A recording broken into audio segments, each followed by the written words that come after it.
हिंदी में यूपीएससी की तैयारी से संबंधित प्रोग्राम्स को देखने के लिए सब्सक्राइब करें स्टडी IQ-IAS हिंदी। इतिहास के पन्नों में दर्ज एक ऐसा नाम जिसे आज तक उसकी तानाशाही के लिए याद किया जाता है। एक ऐसा डिक्टेटर जिसके नाम से दुनिया खौफ खाती थी, जिसके एक एक्शन ने यूरोप को दूसरे विश्व युद्ध की आग में झोंक दिया था। एक ऐसा नाम जिसके बाद दुनिया में कहीं किसी ने मनमानी की तो उसे तुरंत उसी नाम से बुलाया जाने लगा। और राष्ट्रवादी स्कूल का एक ऐसा विद्यार्थी जिसने न केवल जर्मनी बल्कि दुनिया के कई मुल्क के लोगों में अपने मुल्क और अपने गुट के लिए गर्व की भावना और जोश पैदा कर दिया। फांसीवादी विचारधारा का वो अड़ियल मिजाज नेता जिसने खुद अपने जीते जी ये नहीं सोचा होगा कि उसके जाने के बाद दुनिया भर के लोग उसे इस तरह जानेंगे। नमस्कार, इतिहास गवाह है कि इस खास एपिसोड में आपका स्वागत है। मैं हूं अमृत उपाध्याय।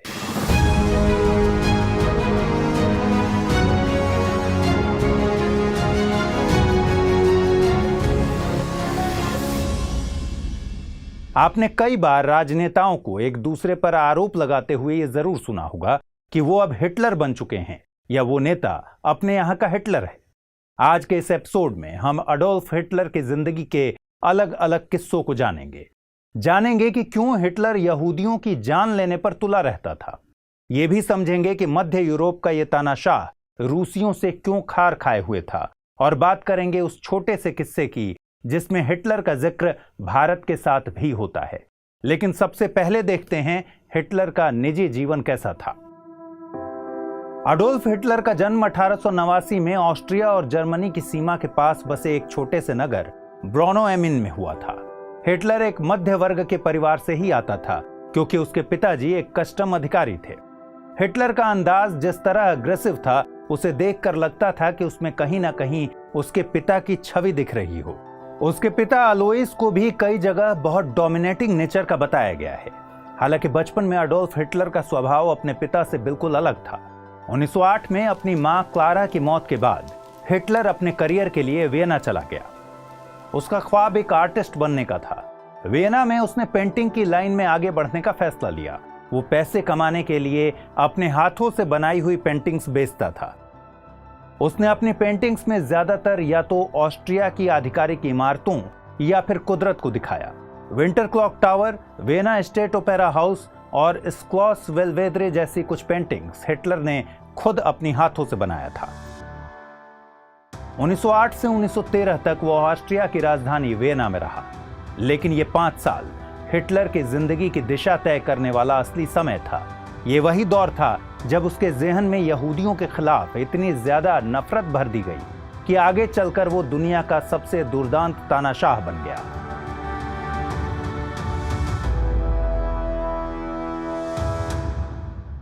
एक कलाकार कैसे लाखों निर्दोष लोगों का शिकारी बन गया, इसकी कड़ी हम आगे जोड़ेंगे। हिटलर के जीवन के ये 5 साल काफी अहम माने जाते हैं। इन कुछ सालों में हिटलर की मनोदशा कुछ ऐसी बदली कि उसने अपनी मातृभूमि के लिए कुछ कर गुजरने की ठान ली। दूसरे दशक के ये शुरुआती साल यूरोप के लिए भी काफी नाजुक थे, क्योंकि यही वो दौर था जब पहले महायुद्ध की पटकथा लिखी जा रही थी। यूरोप के लगभग सभी देश गुप्त संधियों में लिप्त थे। एक दूसरे के खिलाफ नृजातीय और धार्मिक दुश्मनी पनप रही थी और युवाओं के भीतर राष्ट्रवाद का जहर घोला जा रहा था। जर्मनी के युवा भी इससे अछूते नहीं थे। इधर हिटलर अपने आर्टिस्ट करियर में लगभग फेल हो चुका था और अब सेना में अपना योगदान देकर जर्मनी के प्रति अपनी वफादारी को जीना चाहता था। इस इरादे से वो 1913 में वियना छोड़कर जर्मनी के शहर म्यूनिख पहुंचा।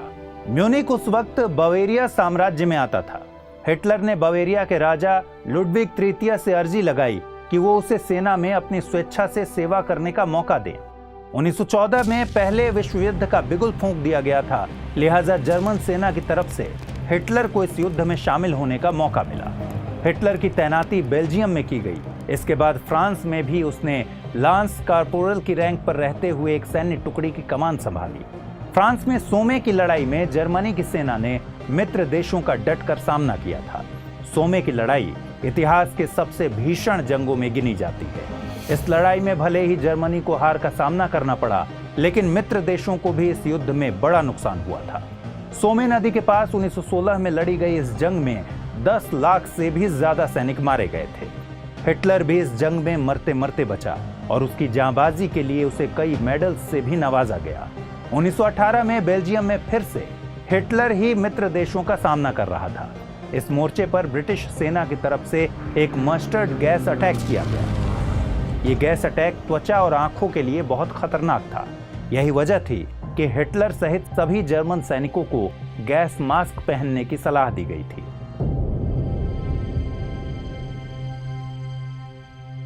यहीं से हिटलर के जिंदगी से जुड़ी एक रोचक कहानी निकल कर आती है। आपने जब भी हिटलर की कोई तस्वीर देखी होगी तो उसकी मूंछों पर जरूर ध्यान गया होगा। हिटलर की मूंछें इतनी फेमस हुई कि लोगों ने इसे स्टाइल बना दिया और खुद उस स्टाइल को रखने लगे।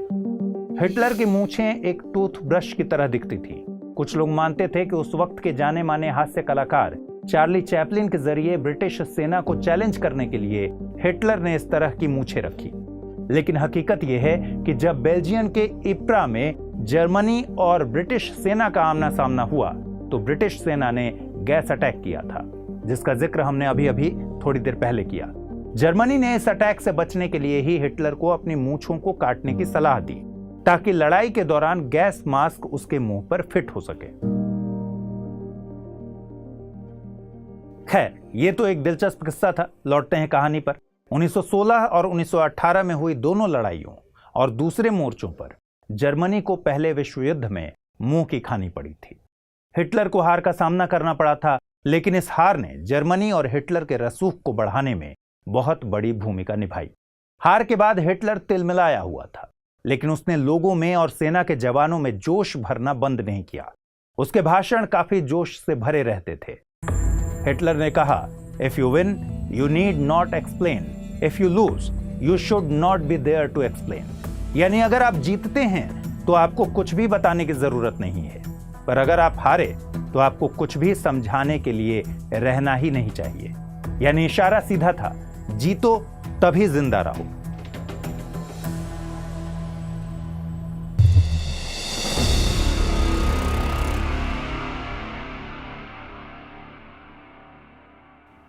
जर्मनी को फिर से उठाने और मित्र देशों से बदला लेने के लिए हिटलर ने लोगों को लामबंद करना शुरू किया। यहीं से हिटलर ने ऊंचाइयों पर पहुंचने की पहली सीढ़ी पर अपने कदम रखे। हार के बाद 1918 में हिटलर म्यूनिख लौटा। लोगों को अलाइड कंट्रीज के खिलाफ एक करने के लिए वो जर्मन वर्कर्स पार्टी नाम के एक छोटे से दल में शामिल हो गया। जर्मन वर्कर्स पार्टी का गठन 1919 में एंटन ड्रेक्सलर ने की थी। ये पार्टी पहले से ही कामकाजी मध्य वर्ग के हित में काम कर रही थी और आम लोगों में जर्मन राष्ट्रवाद को जगाने का काम चल रहा था। इस पार्टी में काम करते हुए हिटलर का कद पार्टी के भीतर धीरे धीरे बढ़ने लगा और इसी वजह से कुछ वक्त के बाद उसने सेना से इस्तीफा दे दिया। हिटलर की हैसियत बढ़ने के साथ ही पार्टी में कुछ बदलाव आने लगे। 1920 में पार्टी का नाम बदलकर national socialist German workers party रख दिया गया। इसमें नेशनल और सोशलिस्ट शब्द ही इसलिए जोड़े गए ताकि देश के बड़े और मध्यम तबके को राष्ट्रवाद से जोड़ा जा सके। स्वास्तिक को इस पार्टी का चिन्ह बना दिया गया। ये वही स्वास्तिक चिन्ह है जिसे हिंदू, बौद्ध और जैन धर्मों से जोड़कर देखा जाता है। पार्टी में अपने ओहदे को आगे ले जाने और नाजीवाद को बढ़ावा देने के लिए 1920 में ही हिटलर ने एक 20 सूत्रीय कार्यक्रम पेश किया था। इसी कार्यक्रम को बाद में पार्टी का आधार बनाया गया।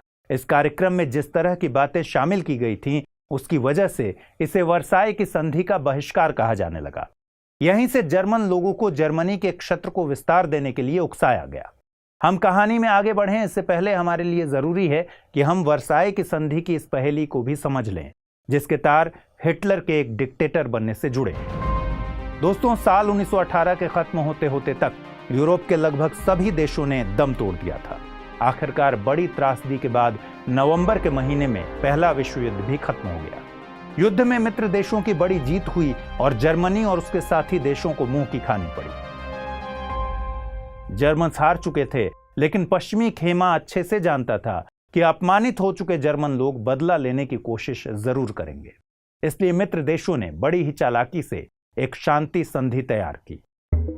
अगले साल के जून महीने यानी जून 1919 में फ्रांस की राजधानी पेरिस से कुछ किलोमीटर दूर पश्चिम में स्थित पैलेस ऑफ वर्साय में मित्र देशों, उसके साथियों और जर्मनी की बैठक बुलाई गई। एक तथाकथित शांति संधि पर इन सभी देशों ने दस्तखत किए कि वर्साय की संधि जनवरी 1920 से लागू होगी और नीचे लिखी गई शर्तें जर्मनी को माननी ही होगी। शर्तों में कुछ ऐसा था कि हिटलर सहित सभी जर्मन्स को बेइज्जती महसूस होने लगी। हो भी क्यों ना, शर्तों में कुछ था ही ऐसा। शर्त थी कि जर्मन सेना अब 1 लाख से ज्यादा सैनिक नहीं रख सकती।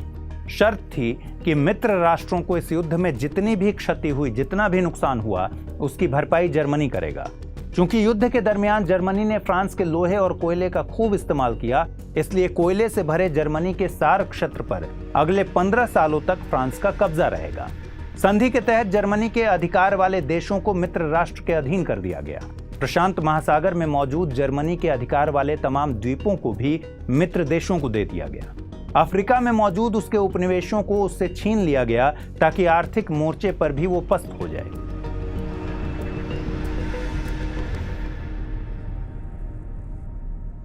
एक और निकृष्ट शर्त ये रखी गई जिसे सुनते ही अपने आप में वाकई भेदभाव वाली भावना आती है।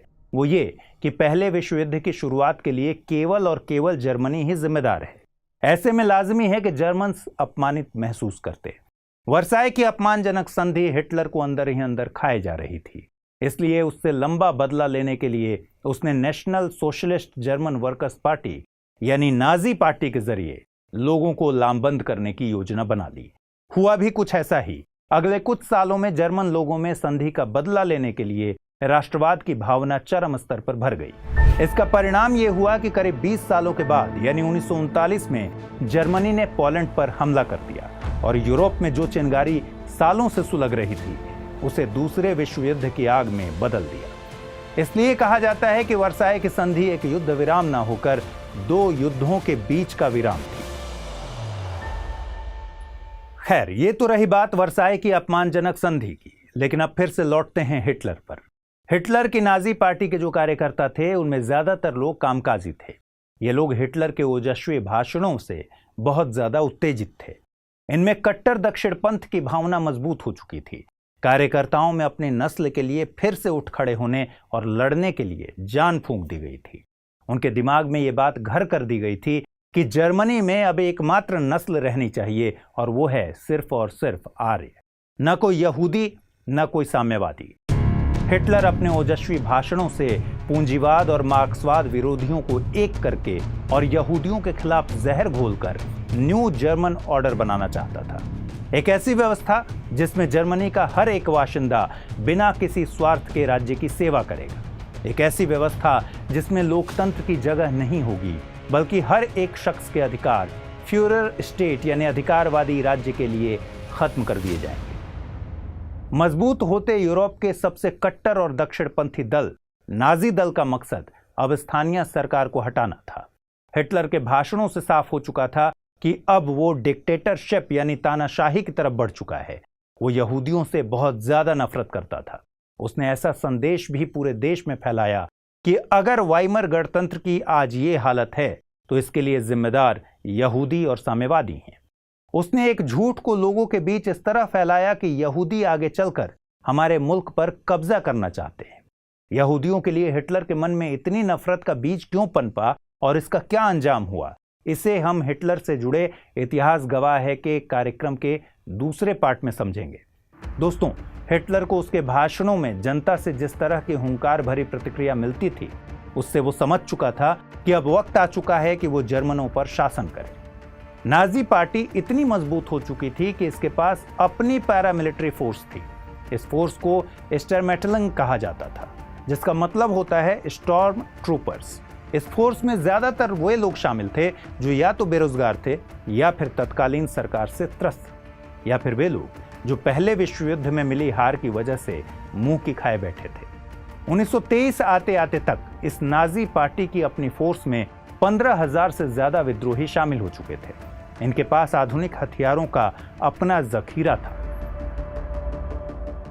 अब तक की कहानी से क्या आपको नहीं लगता कि इस दौरान शायद हिटलर का नाजी दल एक राजनीतिक दल न रहकर एक विद्रोही गुट की तरह दिखने लगा था?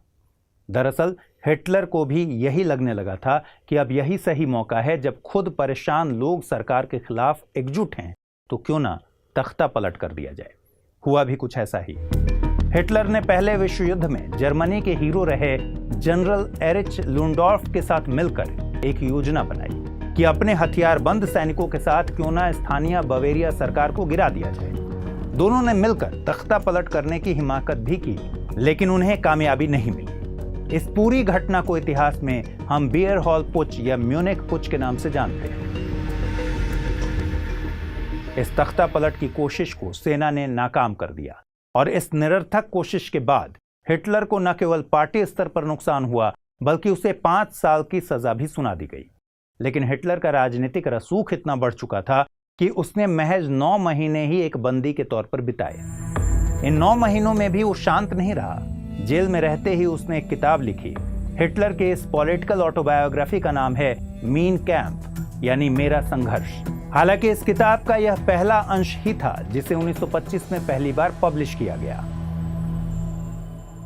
कहते हैं कि चैंपियंस वो होते हैं जो आपदा को अवसर में बदल देते हैं। हिटलर ने भी कुछ ऐसा ही किया। हिटलर जानता था कि जेल की सजा उसके लिए एक मौका है। तख्ता पलट की कोशिश के बाद हिटलर उन सभी लोगों की नजरों में हीरो बन चुका था जो सरकार से त्रस्त थे। ऐसे लोग जो यहूदियों के और कम्युनिस्टों के खिलाफ लामबंद हो चुके थे और हिटलर के साथ कंधे से कंधा मिलाकर चल सकते थे। हिटलर के पास जर्मन्स का मोरल और इमोशनल सपोर्ट था। वो जहनी तौर पर इस बात के लिए तैयार था कि अगर इस वक्त वो अपने विचारों को जनता तक पहुंचाना चाहे तो ये उसके लिए बहुत आसान होगा। उसने जेल में रहते हुए लिखी अपनी किताब में नाजियों को सर्वोपरि मानने और यहूदियों को दुश्मन मानने जैसी बातें लिखी। उसने सीधे सीधे लिखा कि यहूदी जैसी अशुद्ध नस्ल को बाहर फेंकने का वक्त आ गया है। उसने पूर्व में जर्मनी के विस्तार का विचार रखा, जिसमें शामिल देश थे पोलैंड, चेकोस्लोवाकिया, ऑस्ट्रिया और रशिया। हिटलर की लिखी किताब मीन कैंप को पढ़ने के बाद न केवल जर्मनी बल्कि दुनिया भर में उसके चहेतों की संख्या बढ़ने लगी। 1925 में नाजी पार्टी की सदस्यता बढ़कर 25,000 हो चुकी थी और 1929 आते आते तक इसके सदस्यों की संख्या करीब करीब 2 लाख हो गई। वक्त भी मानो नाजियों का साथ दे रहा था। पहले विश्व युद्ध की त्रासदी के चलते जर्मनी दूसरे दशक में आर्थिक संकट झेल रहा था। लाखों लोग अपना रोजगार खो चुके थे। इधर 1929 की महामंदी की चपेट में आने के बाद जर्मनी जिन उधारों के सहारे थोड़ा बहुत चल पा रहा था वे भी खत्म हो गए। सरकार के खिलाफ भी लोगों की नाराजगी बढ़ रही थी और इधर हिटलर का कद उसी तरह से बढ़ता जा रहा था। हिटलर के बढ़ते कद का प्रभाव आम चुनावों में साबित हो गया।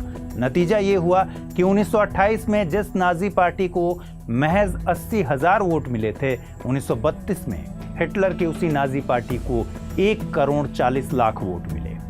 आम चुनावों में नाजी पार्टी एक बड़े दल के रूप में उभरकर सामने आ गई। उसे लगभग 37% वोट मिले, जिसके दम पर राइक्सटाग में वह 230 सदस्यों को लेकर पहुंचा। राइक्सटाग जर्मनी की जानी मानी इमारत है, जहां बुंस्टाग यानी फेडरल असेंबली के निचले सदन की बैठक होती है। उस वक्त इस असेंबली में 608 सदस्य हिस्सा लेते थे, जिसमें से 230 सदस्य अकेले नाजी दल की तरफ से जीत कर आए। इन चुनावी नतीजों के बाद ही हिटलर के हुक्मरान बनने का सफर शुरू हो गया और शुरू हो गया वो अध्याय जिसकी वजह से पूरी दुनिया आज भी हिटलर को अब तक का सबसे खूंखार और दुर्दांत तानाशाह मानती है।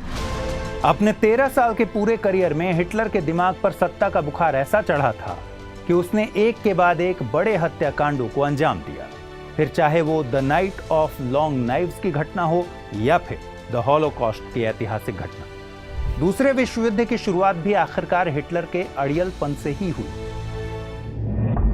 दोस्तों, 1932 के चुनावों में नाजी दल को बड़ी सफलता हाथ लगी थी, पर उसकी सरकार नहीं बन सकी। उस वक्त भले ही हिटलर का राजनीतिक कद बढ़ रहा था, पर उसका सामना किसी ऐसे वैसे राजनेता से नहीं था। राष्ट्रपति पद के लिए हिटलर की लड़ाई जर्मनों के लोकप्रिय नेता पॉल वॉन हिंडनबर्ग से थी। पॉल वॉन हिंडनबर्ग ने पहले विश्व युद्ध में जर्मनी की तरफ से बड़ी भूमिका निभाई थी, इसलिए वो लोगों की नजर में हीरो था। नतीजतन 1932 के इलेक्शन के बाद पॉल वॉन हिंडनबर्ग को दूसरी बार राष्ट्रपति बनने का मौका मिला। हिंडनबर्ग खुद राष्ट्रपति बना और हिटलर को चांसलर पद पर नियुक्त कर दिया। हिटलर के चांसलर पद को संभालने की तारीख थी 30 जनवरी 1933 और यही वो तारीख है जिसे जर्मन इतिहास में द थर्ड राइट यानी तीसरे साम्राज्य के तौर पर जाना जाता है। हालांकि अजीब बात इसमें यह है कि ये घोषणा किसी और ने नहीं की थी, बल्कि खुद नाजी दल ने इस बात को हमेशा हमेशा के लिए यादगार बनाने के लिए इस बात की घोषणा की। नाजी दल ने तो इसे 1000 ईयर राइट की संज्ञा भी दे दी थी। उनका मानना था कि आने वाली कई पीढ़ियां हिटलर के साम्राज्य को हजारों सालों के लिए याद रखें। अब आपके दिमाग में यह बात जरूर आ रही होगी कि आखिर ये राइट क्या है और नाजियों ने इसे थर्ड राइट क्यों कहा। दरअसल जर्मन वर्ड राइट का शाब्दिक अर्थ होता है साम्राज्य। हिटलर की सत्ता की शुरुआत को फर्स्ट राइट या सेकंड राइट इसलिए नहीं कहा गया क्योंकि जर्मन अपने इतिहास में इससे पहले के 2 साम्राज्यों को महान साम्राज्य मानते थे। जर्मन इतिहास में 800 से लेकर 1806 ईस्वी तक के द होली रोमन एम्पायर को फर्स्ट राइट माना जाता है, जबकि 1871 से लेकर 1918 के बीच के द जर्मन एम्पायर को जर्मन इतिहास में सेकंड राइट माना जाता है। अब आप यहां सीधे सीधे समझ सकते हैं कि हिटलर ने अपने शासनकाल की तुलना जर्मनी के पहले के 2 साम्राज्यों से, महान साम्राज्यों से की थी। खैर, 1933 में जैसे नाजी पावर में आए, उन्होंने अपना रंग दिखाना शुरू कर दिया। चांसलर बनने के बाद यहां पहले से चली आ रही वाइमर गणतंत्र व्यवस्था को भंग कर दिया गया। वाइमर गणतंत्र जर्मनी की एक लोकतांत्रिक व्यवस्था थी जिसकी नींव पहले विश्व युद्ध के बाद रखी गई थी। यहाँ की लोकतांत्रिक व्यवस्था का नाम वाइमर गणतंत्र इसलिए रखा गया क्योंकि पहले विश्व युद्ध के बाद नई व्यवस्था बनाने के लिए जर्मनी के सैन्य कमांडर और बड़े नेताओं ने सेंट्रल जर्मन के एक छोटे से नगर वाइमर में बैठक की थी। वाइमर गणतंत्र से जर्मनी के अधिकांश लोग खुश नहीं थे, उनमें भी खासकर वे लोग जो राष्ट्रवादी थे, वे लोग जो पूंजीवाद के विरोधी थे और वे लोग जो वर्साय की अपमानजनक संधि पर हस्ताक्षर करने वाले अपने नेताओं से नाराज थे। इनमें नाजी भी शामिल थे और नाजी पहले से 30 जनवरी 1933 जैसे किसी दिन की तलाश में थे, इंतजार में थे कि कब वे सत्ता में आए और इस व्यवस्था को जड़ से उखाड़ फेंके। अब जर्मनी में कुछ ऐसी व्यवस्था की शुरुआत हो चुकी थी कि जो हिटलर बोले वही देश का कानून। लोगों के पास उनके कोई सिविल राइट्स नहीं बचे थे। अब तक आपने हिटलर की जो भी कहानी सुनी है उसके हिसाब से आपने पहले ही अंदाजा लगा लिया होगा कि लोगों के अधिकारों को छीना जाना कोई बड़ी बात नहीं थी। लेकिन हर तरह की पावर को अपने हाथों में लेने के लिए हिटलर अभी मौका ढूंढ रहा था कि कैसे क्या किया जाए। अभी 1 ही महीना बीता था कि नाजियों ने बड़ी साजिश को अंजाम दिया।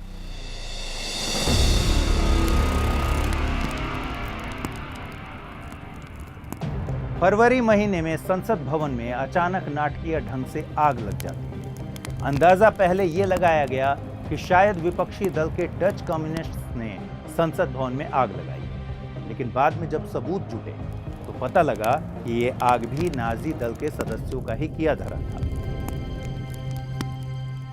दरअसल इस आग के बहाने हिटलर राष्ट्रपति हिंडनबर्ग को यह भरोसा दिलाना चाहता था कि कम्युनिस्ट कभी भी देश का भला नहीं चाहते, लेकिन सच्चाई यह भी थी कि हिटलर अपने विपक्ष को नेस्तनाबूद करना चाहता था। इसलिए उसने ये सब षड्यंत्र रचा। इस आगजनी के बहाने हिटलर को वास्तव में अपने विपक्ष को कुचलने का बहाना मिल गया। हिटलर ने मार्च के महीने में संसद के रास्ते एक कानून पारित करवा दिया कि अब से हिटलर के हाथों में ही पूरी सत्ता होगी और अब जर्मनों के मन में सिर्फ एक ही विचारधारा दौड़ेगी, वो है नेशनल सोशलिज्म। राजनीतिक धारा प्रवाह बिल्कुल सही था और इसी क्रम में जुलाई में सरकार की तरफ से एक तुगलकी फरमान जारी कर दिया गया। फरमान यह था कि नाजी दल ही जर्मनी में एकमात्र पार्टी रहेगी और आने वाले चंद महीनों में गैर नाजी सभी दल, व्यापार संघ और दूसरे संगठन खत्म हो जाएंगे। जर्मनी अब 1 पार्टी स्टेट बन चुका था। जर्मनी के अपने इलाके में ऑटोक्रेटिक पावर पूरी तरह हिटलर के हाथों में आ चुकी थी। अब उसकी नजर पूरे यूरोप पर थी। जर्मनी में अब ऐसी व्यवस्था पनप चुकी थी कि जिसमें न कोई लोकतंत्र था, न कोई सिविल राइट्स बचे थे, नाजी के अलावा कोई दल नहीं था और संसद वगैरह सब एक डिक्टेटर के हाथों में थी। इस पूरी व्यवस्था को उस वक्त वैश्विक स्तर पर निंदा का सामना करना पड़ रहा था। इस तरह के तंत्र ने उसे बाकी देशों से कूटनीतिक रूप से अलग कर दिया था। इधर कुछ वजहों से सेना भी कमजोर पड़ चुकी थी और उसके पास पोलैंड और फ्रांस जैसे 2 शत्रु पड़ोसी थे। हालातों की नज़ाकत को समझते हुए हिटलर ने एक घोषणा की।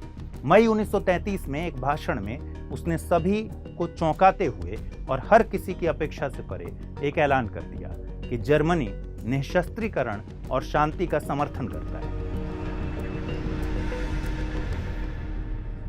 लेकिन अब तक तो आप भी समझ चुके होंगे कि निश्चित रूप से हिटलर सिर्फ ऊपरी मन से ऐसा कह रहा था। उसके मन में अभी भी पूरे यूरोपीय इलाके को जीतने का टारगेट था। हुआ भी कुछ ऐसा ही। कुछ ही महीनों के बाद हिटलर ने घोषणा कर दी कि जर्मनी लीग ऑफ नेशंस से खुद को अलग करता है। पहले विश्व युद्ध के बाद शांति स्थापना के लिए वैश्विक स्तर पर लीग ऑफ नेशंस को ही बनाया गया था।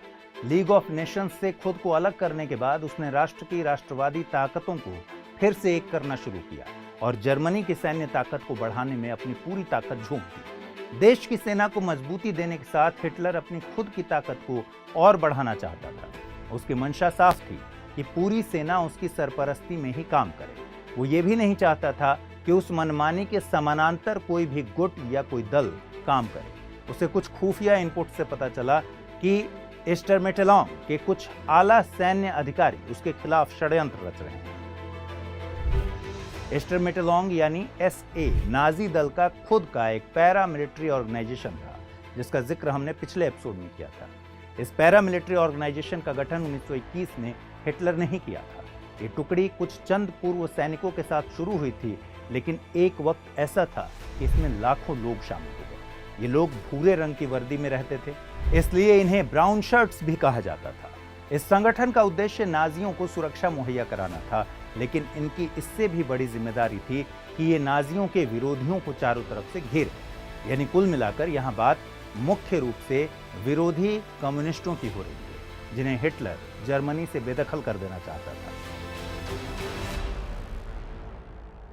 स्टॉर्म ट्रूपर्स कहे जाने वाले इन सेवानिवृत्त सैनिकों को अच्छी खासी शक्तियां दी गई थीं। दूसरे दशक के शुरुआती सालों में ये ऑर्गेनाइजेशन धीरे धीरे मजबूत हो चुका था। इतना मजबूत कि नवंबर 1923 में हिटलर के इशारों पर इसने जर्मन सेना का सामना करते हुए तख्ता पलट करने की कोशिश की थी। इस तख्ता पलट के नाकामयाब होने की कहानी हम पिछले एपिसोड में आपको बता चुके हैं।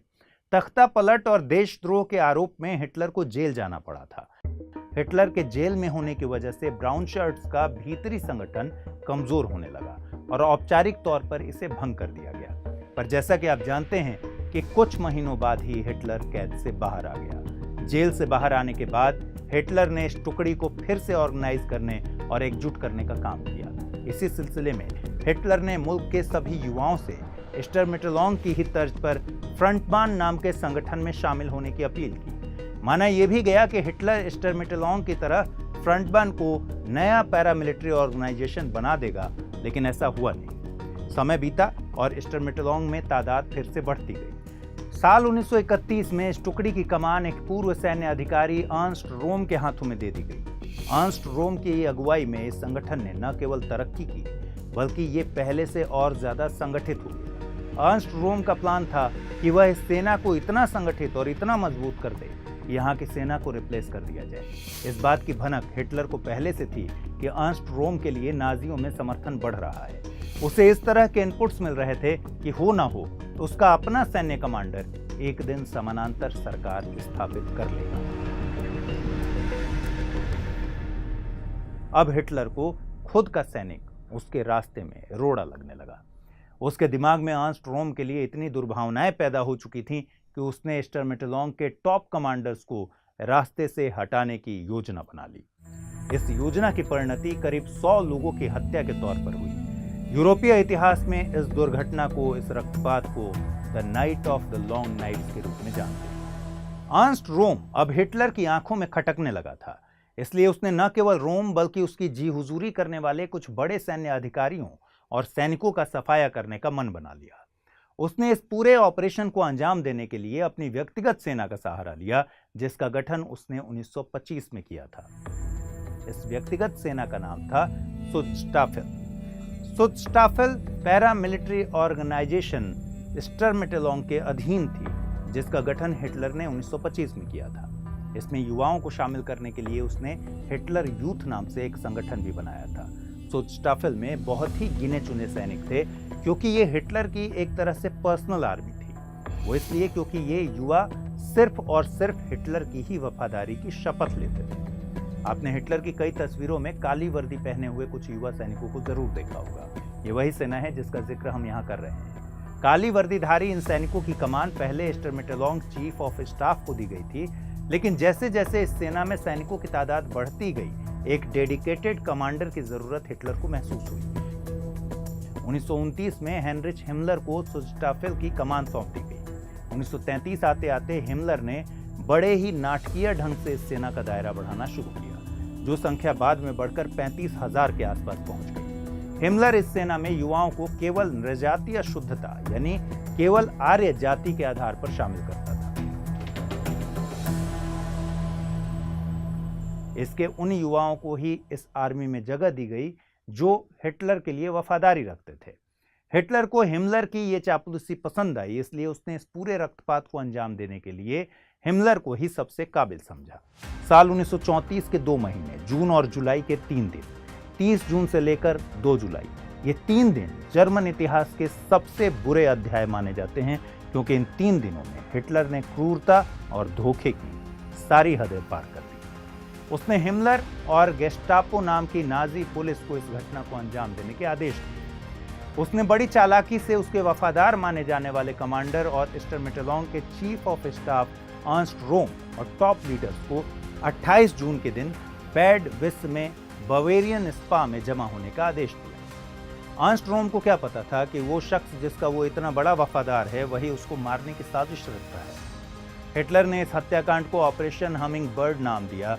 ऑपरेशन के स्क्रिप्ट के तहत सुस्टाफेल के एक कमांडेंट को आदेश थे कि वो सभी बंदियों को म्यूनिख स्टेडियम में जेल में ले जाए। इन सभी बंदियों को देश की सबसे बड़ी जेल में बंद कर दिया गया। इस जेल में ऐसे के लीडर्स को मारने का जिम्मा कमांडेंट थियोडर आइक को दिया गया था। आदेश के अनुसार 30 जून को ज्यादातर लीडर्स को गोली मार दी गई, जबकि हिटलर के वफादार माने जाने वाले अर्नस्ट रोम को 1 जुलाई के दिन आइक ने गोली मारकर मौत के घाट उतार दिया। इस पूरे हत्याकांड में एसए लीडर्स के मरने वालों की संख्या 100 के आसपास थी। हत्याकांड को अंजाम दिया जा चुका था। हिटलर की मंशा के अनुसार स्टर्मिटेलोंग का शुद्धिकरण कर दिया गया था। अब बारी थी जनता के सामने खुद को सीधा साबित करने की। इन सब के बीच हिटलर को एक चीज की कमी खल रही थी। हिटलर के पास अभी भी जर्मनी के सबसे बड़े पद नहीं थे, वो अभी बस चांसलर था। इसके बावजूद संसद में उसका दबदबा था। उसकी कैबिनेट ने एक कानून पारित कर दिया जिसमें इस पूरे हत्याकांड को एक तरफा तरीके से कानूनी मान्यता दे दी गई और बहाना बनाया गया कि राष्ट्र हित में हमें ऐसा करना पड़ा। 13 जुलाई को संसद में बकौल Hitler, as supreme ruler of Germany, I have exercised my power against those who threatened the existence of the German nation, यानी खुद को जर्मनी की सर्वोच्च शक्ति बताते हुए हिटलर ने कहा कि मुझे ऐसा करना पड़ा ताकि जर्मन राष्ट्र के लिए खतरे के रूप में मौजूद सारी ताकतों को खत्म कर दिया जाए। रोम पर्च के बाद हिटलर को अब तक जिस शख्स का डर था वो उसके रास्ते से जा चुका था। अब भीतरी स्तर पर वो पहले से और ज्यादा मजबूत हो गया। घरेलू नीति बनाने में तो हिटलर पहले से ही निर्णायक भूमिका में था, लेकिन उसे विदेश नीति को भी अपने हिस्से में लेना था। विदेश नीति अपने मन मुताबिक चलाकर ही वो अपने यूरोपीय अभियान को आगे ले जा सकता था, लेकिन इसके लिए सबसे जरूरी था कि देश की सेना की सर्वोच्च कमान भी उसके हाथों में हो। विदेश नीति पर हिटलर का अभी पूरा नियंत्रण नहीं था। बावजूद इसके आप ये देखिए कि ऑस्ट्रिया तक में हिटलर का दबदबा था। अर्नस्ट रोम की हत्या के कुछ ही दिनों बाद उसने ऑस्ट्रिया के साथ एकीकरण की बहस छेड़ दी, जिसका सीधा असर ऑस्ट्रिया में दिखा।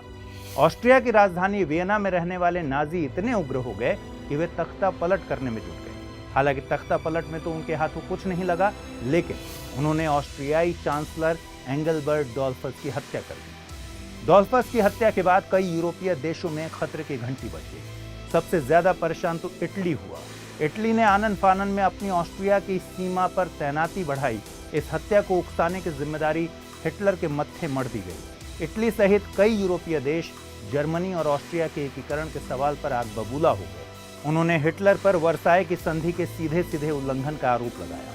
मामले को तूल पकड़ते देख हिटलर ने अपनी चालबाजी के जरिए तत्काल प्रभाव से अपने सरकारी नुमाइंदों को वापस बुलाना शुरू कर दिया।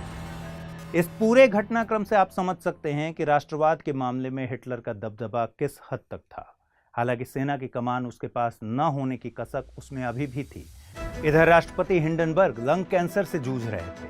तबीयत बिगड़ने के चलते अगस्त महीने के शुरुआत में उनकी मौत हुई। हिंडनबर्ग की मौत हिटलर के लिए अब एक बड़ा मौका बनकर आया। मौत के बाद यहाँ की सेना ने हिटलर की वफादारी का निर्णय लिया। जनरल्स ने तय किया कि चांसलर और राष्ट्रपति के पद का विलय कर देना चाहिए। बस फिर क्या था, इतना सुनते ही हिटलर ने खुद ही ये घोषणा कर दी कि वो खुद इन पदों को संभालेगा।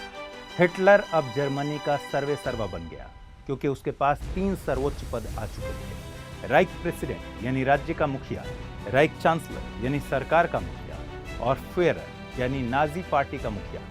आपको बता दें कि फ्यूहरर शब्द का इस्तेमाल खासकर जर्मनी में हिटलर के लिए ही किया गया था। फ्यूहरर का मतलब होता है टॉप लीडर। उसने खुद के लिए राष्ट्रपति न कहकर फ्यूहरर के इस्तेमाल की बात कही। उसके खुद के बनाए फ्यूहरर सिद्धांत के मुताबिक हिटलर राज्य के दायरे में नहीं आता और सभी नीतियां वो खुद ही तय करेगा। अब घरेलू नीतियों के साथ साथ विदेश नीति भी उसके इशारों पर थी, क्योंकि सेना का साथ उसे मिल चुका था। हिटलर के इस पूरे मुकाम को नाजी पहले ही जर्मनी के द थर्ड राइक यानी तीसरे साम्राज्य का दर्जा दे चुके थे। हिटलर के 2 अभियान अभी भी बाकी थे। एक था जर्मनी से यहूदियों का सफाया और एक राष्ट्र एक नस्ल की व्यवस्था, और दूसरा था पूरब की तरफ चढ़ाई और दूसरे महायुद्ध की शुरुआत। दोनों ही घटनाक्रमों को हम एक एक कर समझते हैं। दोस्तों, हिटलर के बारे में अब तक आप अच्छे से जान चुके हैं कि वो एक घोर राष्ट्रवादी और नस्लीय इंसान था। यहूदियों के प्रति उसकी नफरत के किस्से आपने हमेशा सुने होंगे। ऐसा माना जाता है कि हिटलर ने अपने पूरे शासनकाल में 60 लाख से ज्यादा यहूदियों को मौत के घाट उतार दिया। यहूदियों के इस नरसंहार को यादगार बनाने के लिए अमेरिका में एक हॉलोकॉस्ट मेमोरियल म्यूजियम भी है। इस म्यूजियम में 1933 से 1945 के बीच नाजियों के हाथों हुए यहूदियों के नरसंहार को हॉलोकॉस्ट कहा गया। लेकिन समझने वाली बात यह है कि हिटलर और जर्मन लोगों के ज़हन में यहूदियों के लिए इतनी नफरत क्यों थी।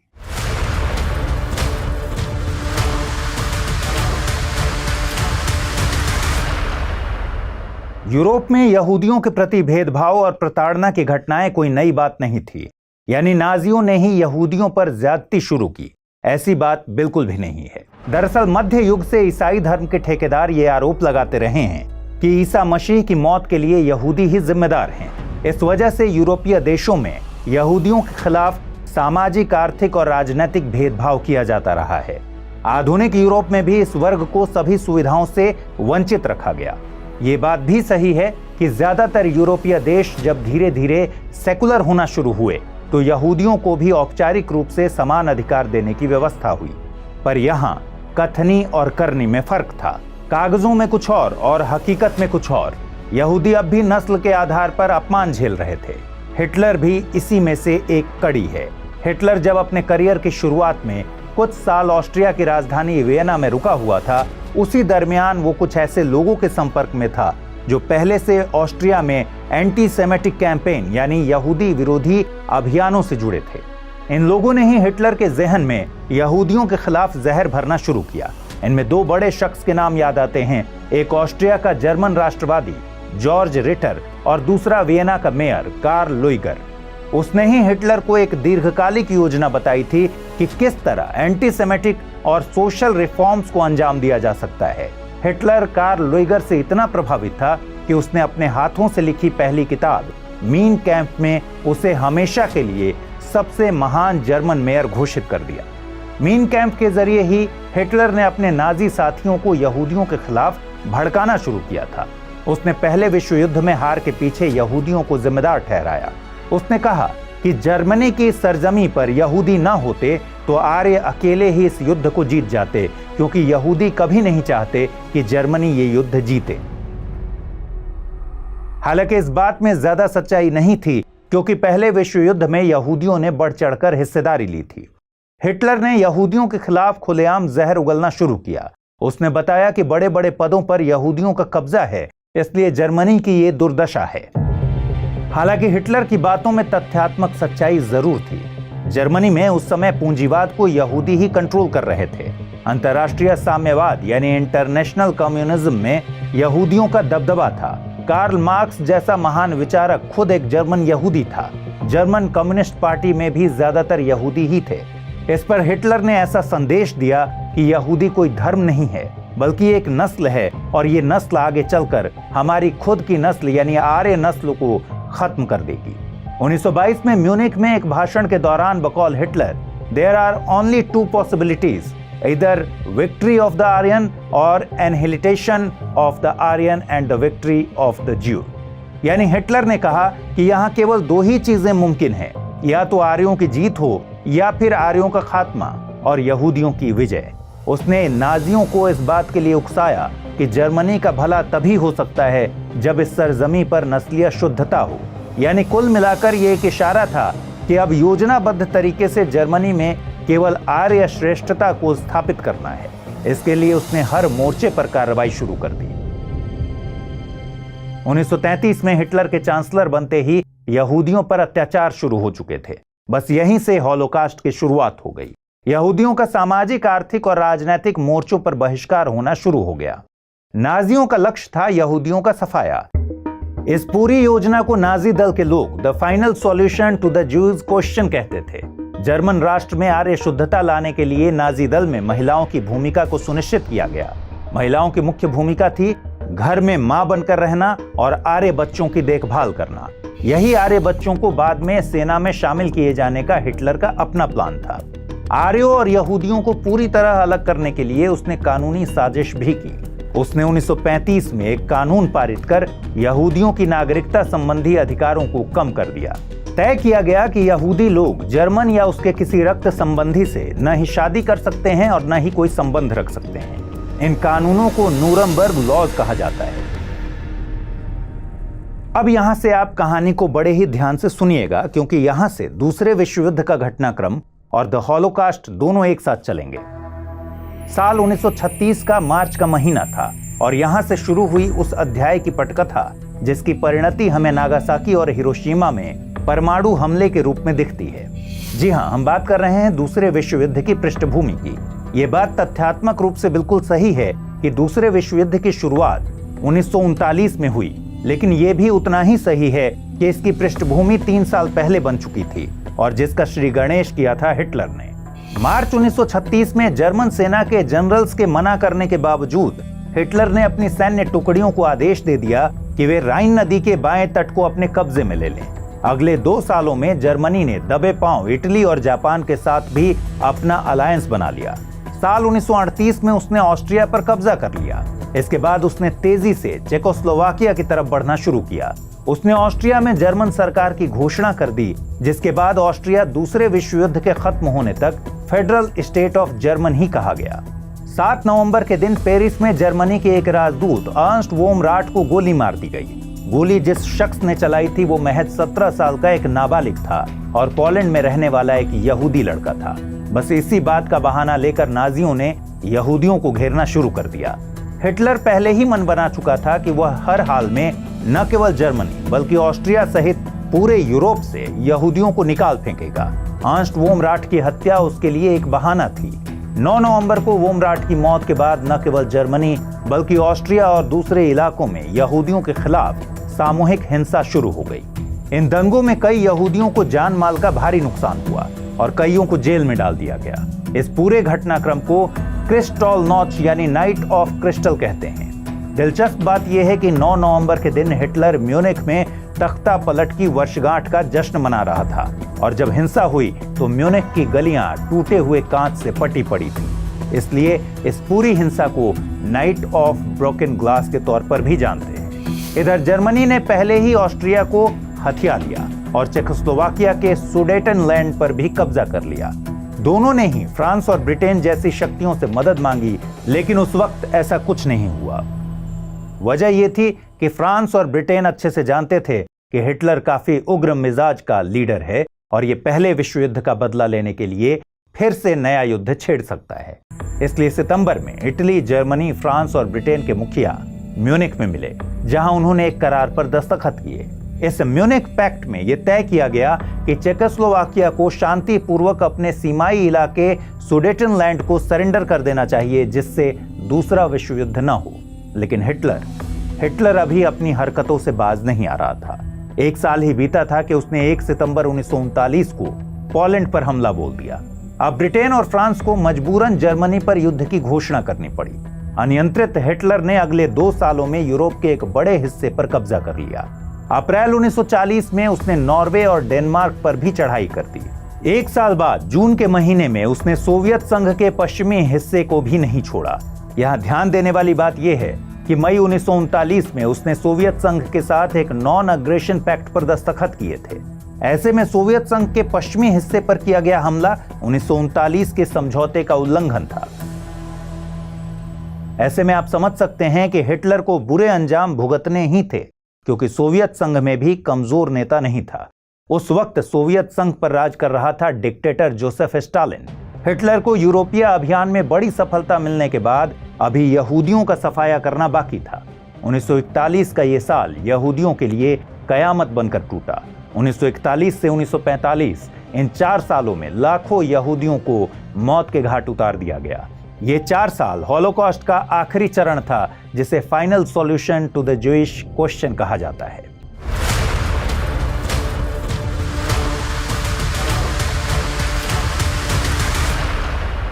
इन 4 सालों में नाजियों ने पूरे सिस्टमैटिक तरीके से और राज्य प्रायोजित नृशंस हत्याओं को अंजाम दिया। इस पूरे नरसंहार में हिटलर ने जघन्यता की सारी हदें पार कर दी। उसने यहूदियों को मारने के 2 तरीके निकाले। पहला, मास शूटिंग, यानी एक बड़ी तादाद को एक साथ खड़ा करके गोलियों से छलनी कर दिया जाए, और दूसरा तरीका था गैसिंग ऑपरेशंस, जिसके तहत कुछ किलिंग सेंटर्स बनाए गए जहां उन्हें ऐसी कंडीशंस में रखा जाना था जहां ऑक्सीजन न हो और दम घुटकर उसके दुश्मनों की मौत हो जाए। मास शूटिंग जर्मनी सहित पूर्वी यूरोप के 1500 से ज्यादा शहरों, नगरों और गांवों में की गई। ये हत्याएं दिन के उजाले में की जाती थी। क्या बच्चे, क्या बूढ़े और क्या जवान, नाजियों ने किसी को भी नहीं बख्शा। हर तरफ सिर्फ मौत का मंजर था। सबूत बताते हैं कि इस मास शूटिंग के जरिए पूरे पूर्वी यूरोप में 20 लाख से भी ज्यादा यहूदियों को अकाल मृत्यु दे दी गई। 1941 में उसने ऑपरेशन T4 के तहत करीब 80,000 यहूदी लोगों को गैस चैम्बर में डालकर मौत दे दी। साल के आखिर में उसने जर्मनी के कब्जे वाले इलाकों और पोलैंड में किलिंग सेंटर्स खोलने शुरू किए। ये किलिंग सेंटर्स या डेथ कैंप्स खास तौर पर सामूहिक हत्या करने के लिए डिजाइन किए गए थे। ये सारे के सारे किलिंग सेंटर्स जर्मनी द्वारा कब्जे में लिए गए पोलैंड में खोले गए। पहला किलिंग सेंटर पोलैंड के सेलेम्नो में खोला गया था। यहाँ जितने भी लोगों को मारा गया उनमें ज्यादातर यहूदी थे। हालांकि मरने वालों में से एक तादाद रोमा लोगों की भी थी। रोमा मूल रूप से भारत के पंजाब से आने वाले आदिवासी लोग थे। यूरोप में इन्हें जिप्सी कहा जाता था। साल 1942 और 1943 में पोलैंड के ही बेल्जिक, सोबिबोर और ट्रेबलिंका में 3 और किलिंग सेंटर्स खोले गए। इन सेंटर्स में सामूहिक हत्याओं को अंजाम देने के लिए ऑपरेशन राइनहार्ड चला। सेलेम्नो और ऑपरेशन राइनहार्ड के तीनों कैंपस में बंद गैस चैम्बर्स बनाए गए थे। बड़ी तादाद में लोगों को दर्दनाक मौत देने के लिए इन चैम्बर्स में डीजल एग्जॉस्ट लगाए जाते थे। इस एग्जॉस्ट कार्बन मोनोऑक्साइड से गैस निकलती थी, जिससे दम घुटकर लोगों की मौत हो जाती थी। बताया जाता है कि ऑपरेशन राइनहार्ड के तहत 3 किलिंग सेंटर्स में करीब 18 लाख लोगों को मार दिया गया। 1943 में पोलैंड के ही ऑस्विट्स बिरकैनो में सबसे बड़ा किलिंग सेंटर खोला गया। यहाँ 4 गैस चैम्बर बनाए गए। इन चैम्बर्स में जाइक्लोन बी नाम की एक जहरीली गैस छोड़ी जाती थी, जिसके जरिए हर रोज करीब 6000 लोगों को मार दिया जाता था। माना जाता है कि 1944 के आखिर तक इस किलिंग सेंटर में 10 लाख यहूदियों और करीब 10,000 रोमा, पोल्स और सोवियत बंदियों को मौत के घाट उतार दिया गया। यहूदियों को अकाल मृत्यु देने की इस कायराना हरकत को हिटलर के सिपहसालारों ने अंजाम दिया था, जो उसके सैन्य बलों के साथ, जिसमें SA और SS शामिल थे, Nazi police गेस्टेपो, criminal police crypto इत्यादि से जुड़े हुए थे। इधर दूसरा विश्व युद्ध भी समानांतर चल रहा था। 1942 में समीकरण जर्मनी के विपरीत जाने लगे थे। मिस्र के अल अलामीन और सोवियत के स्टालिनग्राद मोर्चे पर हिटलर को मुंह की खानी पड़ी थी। साल के आखिर में अमेरिका ने उत्तरी अफ्रीका में अपनी टुकड़ियां भेज दी थीं। इन 2-3 सालों में हिटलर को मारने की भरपूर कोशिशें की गईं, लेकिन कोई सफलता हाथ नहीं लगी। जुलाई 1944 में ईस्ट प्रशिया में हिटलर एक कॉन्फ्रेंस में था, जहां वो मरते मरते बचा।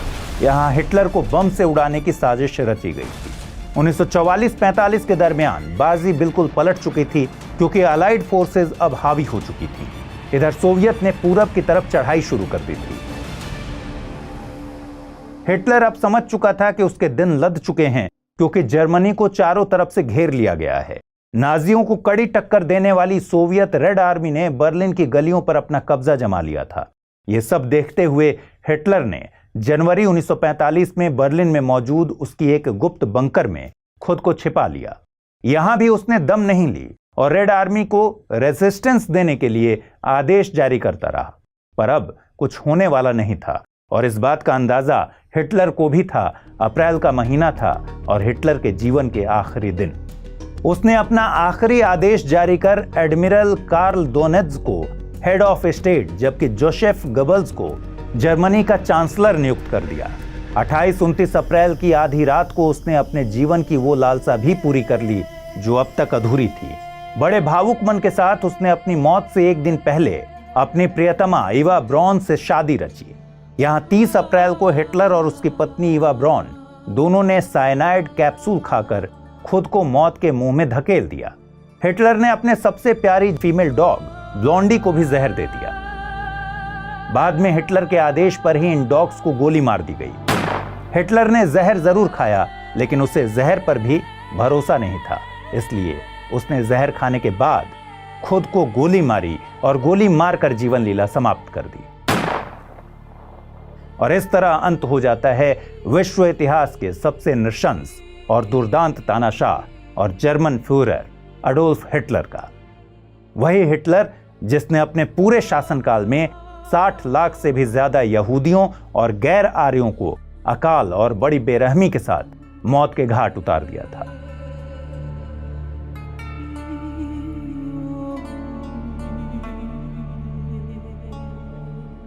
तो दोस्तों, ये थी हिटलर की पूरी जीवन गाथा जिसके एक एक्शन ने दुनिया को दूसरे विश्व युद्ध की तरफ धकेल दिया।